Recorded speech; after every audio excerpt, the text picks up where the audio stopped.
Hello, good evening সবাইকে। তোমরা সবাই কেমন আছো? মধুশ্রী গার্ডেনে আরও একবার স্বাগত জানাই। এই দেখো, আমার গার্ডেনে তো অনেক রকম লঙ্কা গাছ আছে। তার মধ্যে কিন্তু এই লঙ্কা গাছটা কিন্তু আমার পুরনো গাছ, কারণ বছরখানিক আমি দুবার লঙ্কা পেয়েও গেছি। আর অলরেডি এইবার যে গাছে লঙ্কা হয়েছে, অসম্ভব লঙ্কা হয়েছে। আমি কিন্তু প্রায় দিনই তুলে ওটা রান্না করি। আর আজকে কিন্তু পুরোটা তুলে ফেলার সময় এসে গেছে, কারণ লঙ্কাগুলো পাকতে শুরু করেছে। আর এখন যদি গাছে রেখে দিই সেটা নষ্ট হবে, কারণ বৃষ্টি হচ্ছে মাঝে মাঝেই, তার জন্য। আর দেখো, এই লঙ্কা গাছটা ভেবেছিলাম আমি ফেলে দেবো, কারণ পুরনো হয়ে গেছে, গাছটা খারাপ হয়ে যাচ্ছে, তাই না? কিন্তু দেখো, গাছ ভর্তি কিন্তু পুরো লঙ্কা ফুলে ছেয়ে গেছে। গাছটা তুলবো কি, আবার নতুন করে এর যত্ন শুরু করতে হবে। আর আকাশটা দেখেছো আজকে?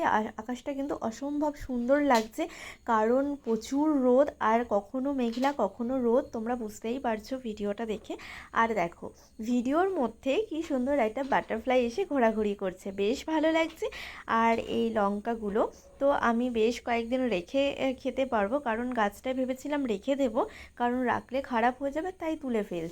আর দেখো, লঙ্কা গাছটা কিন্তু প্রচুর পরিমাণে ঝাঁকড়ালো। এবার লঙ্কা গাছ নিয়ে একটা কথা বলি, লঙ্কা গাছে কিন্তু বেশি পরিমাণে জল দেওয়া যাবে না। আর লঙ্কা গাছ, আমি যখন লঙ্কা গাছ বসাই, তখন যখন মোটামুটি মাটিতে বসানোর মতো অবস্থায় হয়ে গেছে, তখন কিন্তু আমি ঠিক মাটিতে বসিয়ে আর মাথাটা ভেঙে দিই। তাতে কি হয়, অনেকগুলো ডাল, প্রশাখা, শাখা এগুলো বেরোয়। আর তাতে কিন্তু গাছটা অনেকটা ঝাঁকড়া হয়। এবার একবার ফল হয়ে গেলে কিন্তু আমি লঙ্কা গাছের পুরো ডালগুলো কেটে দিই, পাতাগুলো ফেলে দিই, আর শুধু মাটির গোড়াটায় খুঁড়ে আমি একটু ভার্মি সার, সবজির খোসা এগুলোই কিন্তু ইউজ করি। আর মাঝে মাঝে আমি যখন গাছের মধ্যে একটু ফাঙ্গিস লাগে, তখনই কিন্তু আমি কি করি বলো তো, আর হলুদের জল, মানে হলুদ, 1 চামচ হলুদ 1 লিটার জলে আমি গুলিয়ে ওটাকে একদিন আমি রেখে দিই।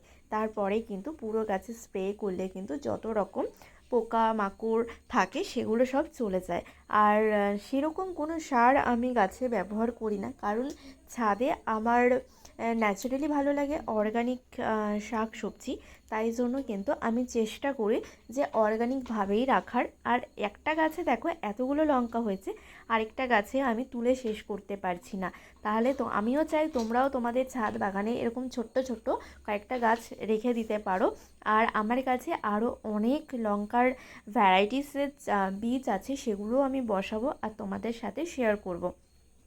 আর আমার মনে হয় কম বেশি সবারই ছাদ বাগানে দু একটা লঙ্কা গাছ রাখাটা খুব প্রয়োজনীয়, কারণ অনেক সময় আমার মতো মানুষের অনেক সময় বাজারে যাওয়া হয় না, নানান কাজে নানান ব্যস্ততায়, বা গেলেও আমি ভুলে যাই।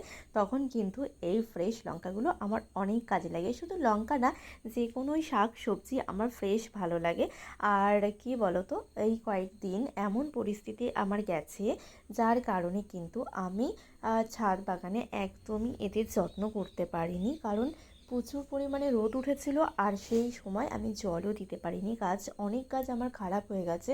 সত্যি তোমাদের সাথে আমি এটা শেয়ার করছি ঠিকই, কিন্তু আমার যে কতটা খারাপ লেগেছে আমি তোমাদেরকে বলে বোঝাতে পারবো না, কারণ পরিস্থিতির সময় কখন যে মানুষের আর কখন কি আসে সেটা কেউ বলতে পারে না।